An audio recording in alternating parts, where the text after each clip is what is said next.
नमस्कार, मैं हूं दीपांजलि मैत्रा। उत्तर प्रदेश के जिला प्रतापगढ़ में एक विधानसभा सीट है कुंडा, जहां से तमाम पार्टियां हर विधानसभा चुनाव में उम्मीदवार उतारती रही। लेकिन साल 1993 के बाद से ही इस सीट से कोई नेता अगर प्रचंड जीत हासिल करता है तो वो नेता है भद्री नरेश कहे जाने वाले रघुराज प्रताप सिंह उर्फ राजा भैया।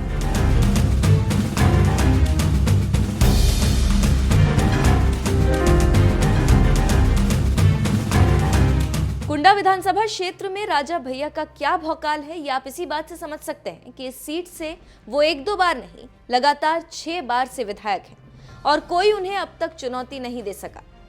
लेकिन इस बार समाजवादी पार्टी ने जहां राजा भैया के खिलाफ भी उन्हीं के शागिर्द रहे गुलशन यादव को मैदान में उतार दिया, तो वहीं दूसरी तरफ बीजेपी ने भी इस सीट से सिंधुजा मिश्रा को टिकट दे दिया है।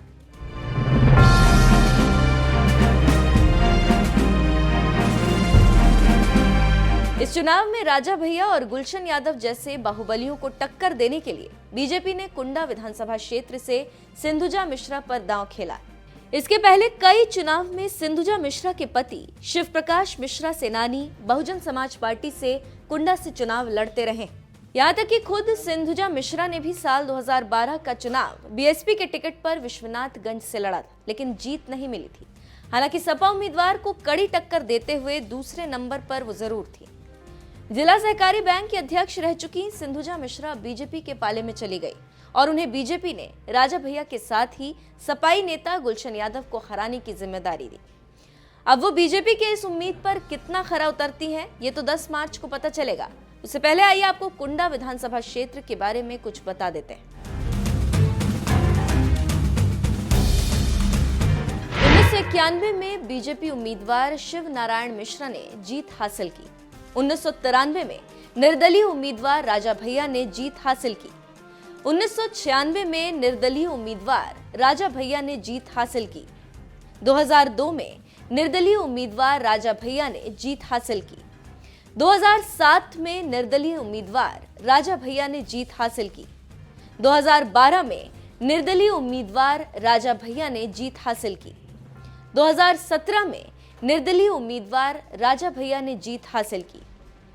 ये आंकड़े देखकर आप साफ समझ सकते हैं कि पिछले करीब 30 साल से सिर्फ साल बदलते गए, लेकिन परिणाम एक ही नेता के पक्ष में आया और वो नेता है राजा भैया।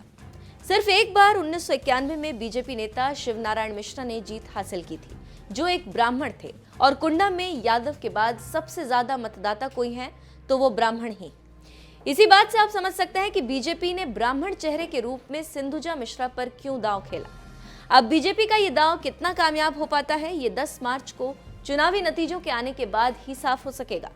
वैसे आपको क्या लगता है, क्या सिंधुजा मिश्रा, राजा भैया और गुलशन यादव जैसे प्रत्याशियों को टक्कर दे पाएंगी?